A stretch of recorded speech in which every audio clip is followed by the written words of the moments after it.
जिस सैन्य अभ्यास पर ट्रंप ने कैची चलाने का आदेश दिया है उसका नाम है युलची फ्रीडम शील्ड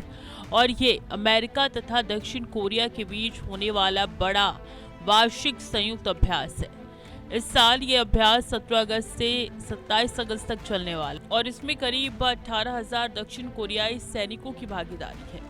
अभ्यास का मकसद सिर्फ सैनिकों की परेड या हथियारों की ताकत दिखाना नहीं, बल्कि उत्तर कोरिया से आने वाले अलग अलग तरीके के खतरों के खिलाफ दोनों देशों की तैयारी को परखना है। अभ्यास में ड्रोन हमले, जीपीएस सिस्टम को बाधित करने की कोशिश, साइबर अटैक और दूसरे आधुनिक युद्ध के हालात से निपटने की ट्रेनिंग भी शामिल की गई थी। यानी जिस समय उत्तर कोरिया की सैन्य क्षमता लगातार बदल रही है, उसी समय अमेरिका और दक्षिण कोरिया अपनी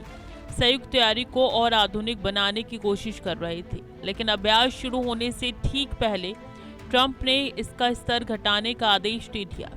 हालांकि दक्षिण कोरिया ने साफ किया है कि अभ्यास तय कार्यक्रम के अनुसार आगे बढ़ेगा। इसलिए अभी से बड़ा सवाल यह है कि अमेरिकी भागीदारी में कटौती किस स्तर तक होगी और इसका वास्तविक सैन्य असर कितना पड़ेगा। अब ट्रंप के इस फैसले की सबसे बड़ी वजह पे आते हैं, क्योंकि ट्रंप ने खुद इसे ईरान से जोड़ दिया है। ट्रंप के मुताबिक उन्होंने हाल ही में दक्षिण कोरिया के राष्ट्रपति से अमेरिका के ईरान को परमाणु हथियारों से मुक्त करने के प्रयास में शामिल होने का ट्रंप के मुताबिक उन्होंने हाल ही में दक्षिण कोरिया के राष्ट्रपति से अमेरिका के ईरान को परमाणु हथियारों से मुक्त करने के प्रयास में शामिल होने को कहा था, लेकिन सियोल ने इसमें साथ देने से इनकार कर दिया। ट्रंप ने अपने सोशल मीडिया पोस्ट में इस जवाब को बेहद सीधे अंदाज में पेश किया और इसके बाद दक्षिण कोरिया के साथ सैन्य अभ्यास को लेकर अपनी नाराजगी जाहिर कर दी। यहाँ ध्यान देने वाली बात यह है कि अमेरिका और दक्षिण कोरिया का सैन्य गठजोड़ दशकों पुराना है और इसकी बुनियादी सिर्फ किसी एक मुद्दे पर नहीं, बल्कि उत्तर कोरिया से सुरक्षा को लेकर बनी है। ऐसे में ईरान के मुद्दे पर दक्षिण कोरिया की अलग नीति का असर अब कोरियाई प्रायद्वीप की सैन्य साझेदारी पर दिखाई देना एक बड़ा बदलाव माना जा रहा है, क्योंकि वॉशिंगटन और सियोल के बीच रक्षा सहयोग पहले से उत्तर कोरिया के परमाणु और मिसाइल खतरे को देखते हुए लगातार मजबूत किया जा रहा है। लेकिन ट्रंप का ताज़ा फैसला ये संकेत दे रहा है कि उनके लिए दूसरे देशों से सैन्य सहयोग का सवाल सिर्फ क्षेत्रीय सुरक्षा तक सीमित नहीं, बल्कि अमेरिका की व्यापक विदेश नीति और दूसरे देशों के साथ उनकी साझेदारी से भी जुड़ा हुआ है।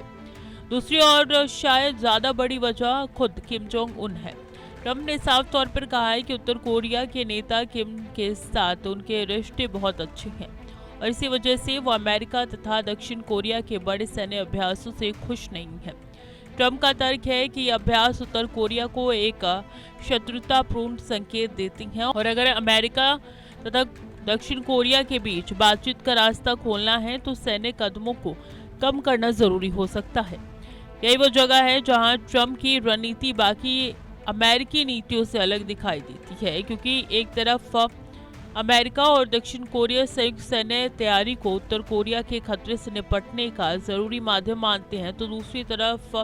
ट्रंप किम के साथ व्यक्तिगत कूटनीति को आगे बढ़ाने के लिए उसकी सैन्य गतिविधि को कम करने की दिशा में जा रही है। ट्रंप पहले भी किम के साथ सीधे संवाद और मुलाकात को अपनी विदेश नीति की बड़ी उपलब्धि के तौर पर पेश कर रही है और अब सैन्य अभ्यास घटाने का आदेश उसी सोच की अगली कड़ी के तौर पर देखा जा रहा है। लेकिन समस्या यह है कि उत्तर कोरिया की तरफ से खतरा खत्म नहीं हुआ है, बल्कि उसकी मिसाइल और परमाणु क्षमता को लेकर चिंता लगातार बनी हुई है। जरा तस्वीर का दूसरा पहलू भी देखिए,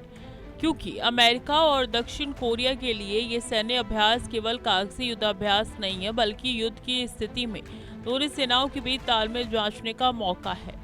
खासकर तब जब उत्तर कोरिया लगातार अपने हथियारों की क्षमता बढ़ा रहा है और रूस के साथ उसकी सैन्य साझेदारी ने भी एक नया सवाल पैदा किया है। ऐसे में ट्रंप अगर अमेरिका की सैन्य मौजूदगी और संयुक्त अभ्यासों का स्तर कम करते हैं तो इससे उत्तर कोरिया को लेकर अमेरिकी रणनीति पर बहस तेज होना तय है। दूसरी तरफ ट्रंप का मानना है कि लगातार बड़े सैन्य अभ्यास उत्तर कोरिया को उकसाने वाले संदेश दे सकते हैं और किम के साथ संवाद के लिए माहौल खराब कर सकती है।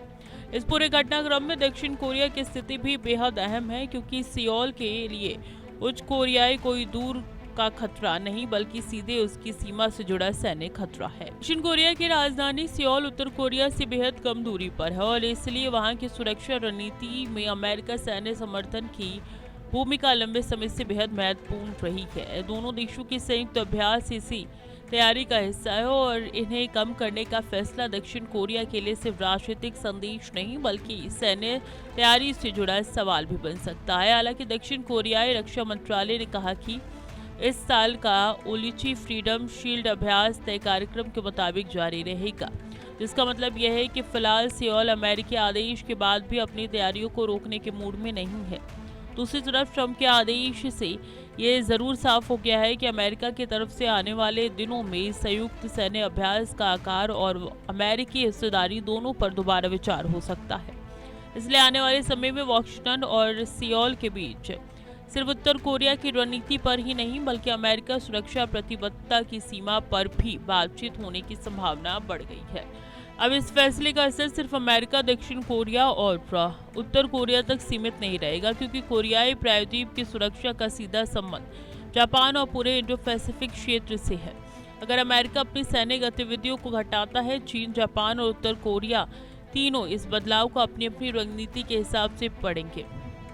खासकर उत्तर कोरिया इस फैसले को अमेरिकी नीति में बदलाव के संकेत के तौर पर देख सकते हैं, जबकि दक्षिण कोरिया को ये चिंता हो सकती है कि लंबे समय से अमेरिकी सैन्य प्रतिबद्धता कितनी मजबूत रहेगी। वहीं अमेरिका के भीतर भी इस फैसले को लेकर बहस शुरू हो चुकी है, क्योंकि आलोचकों का तर्क है कि सैन्य अभ्यास कम करने से सैनिकों की तैयारी और सहयोगी देशों के लिए तालमेल प्रभावित हो सकता है, जबकि ट्रंप समर्थक इसे कूटनीति को मौका देने और अनावश्यक सैन्य खर्च करने की दिशा में कदम मान सकती है। इसलिए आने वाले दिनों में असली मुद्दा ये नहीं रहेगा कि अभ्यास कितने दिनों का है, बल्कि ये होगा कि ये रहेगा कि अमेरिका अपनी एशिया नीति में सैन्य दबाव कूटनीति के बीच किस तरीके से संतुलन बनाना चाहता है। अब सबसे बड़ा सवाल किम जोंग उन की अगली चाल का है, क्योंकि ट्रंप ने एक तरफ सैन्य अभ्यास घटाने का आदेश दिया है और दूसरी तरफ किम के साथ अपने रिश्तों को बहुत अच्छा बताया है। ऐसे में अगर उत्तर कोरिया बातचीत की मेज पर लौटता है तो ट्रंप के इस फैसले को कूटनीतिक सफलता के शुरुआती कदम के तौर पर पेश किया जा सकता है। लेकिन अगर प्योंगयांग ने इसके बावजूद मिसाइल परीक्षण और सैन्य गतिविधियां जारी रखी तो अमेरिका और दक्षिण कोरिया के सामने अपनी रणनीति पर दोबारा विचार करने की मजबूरी आ सकती है। खास बात यह भी है कि उत्तर कोरिया हाल ही में बैलिस्टिक मिसाइल परीक्षण कर चुका है और उसकी सैन्य क्षमता को लेकर अमेरिका तथा दक्षिण कोरिया दोनों लगातार चिंता जताते रहे हैं। ऐसे में सैन्य अभ्यास घटाने और उत्तर कोरिया के बढ़ते सैन्य खतरे के बीच पैदा हुआ ये विरोधाभास आने वाले दिनों की सबसे बड़ी कहानी बन सकता है, क्योंकि ट्रंप का दावा है कि किम के साथ बेहतर रिश्ते तनाव घटा सकते हैं, लेकिन सैन्य विशेषज्ञों की चिंता ये है कि भरोसा केवल बातचीत से नहीं बल्कि मजबूत तैयारी से बनता है। कैमरा पर्सन पंकज के साथ मैं मोनिका, TV 100 नोएडा।